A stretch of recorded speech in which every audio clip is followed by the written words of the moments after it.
बातमी निलेश लंके यांच्या संदर्भात निलेश लंकेंनी नगरमधून लोकसभा लढण्याचे संकेत दिलेत। राजीनामा दिल्यावर त्यांनी ही निवडणूक पारनेरच्या अस्तित्वाची आहे असं वक्तव्य केलंय। तर तिकिटासाठी अमित शहांकडे राधाकृष्ण विखे पाटील गेले होते असं म्हणत त्यांनी राधाकृष्ण विखे पाटील यांच्यावर टीका सुद्धा केली आहे। पालकमंत्री झाल्यावर पारनेर तालुक्याला त्रास दिला असं सुद्धा निलेश लंके यांनी म्हटलंय। राधाकृष्ण विखे पाटील यांच्यावर आरोप केला।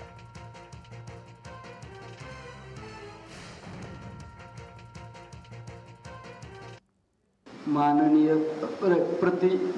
अध्यक्ष महाराष्ट्र विधानसभा मुंबई यास महाशय मी दिनांक 29/3/2024 पासून मध्याह्नानंतर विधानसभेतील माझ्या जागेचा माझा राजीनामा याद्वारे सादर करीत आहे।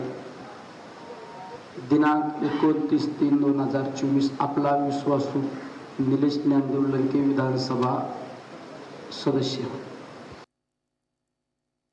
ही निवडणूक आपल्या पारनेरकरांच्या अस्तित्वाची लढाई आहे।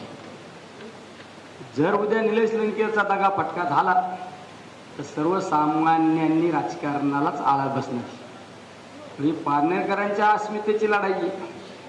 जर पारनेरकरांनी ही निवडणूक सगळ्यांनी हातात घेतली तर आपल्याला ही निवडणूक अवघड आहे। जर प्रत्येक जण आपल्या हवेतच राहिलो, आपल्या आवेशात जर आपण राहिलो तर पुढे आपल्याला पस्तावा करण्यापेक्षा आता सावध झालेलं बरं।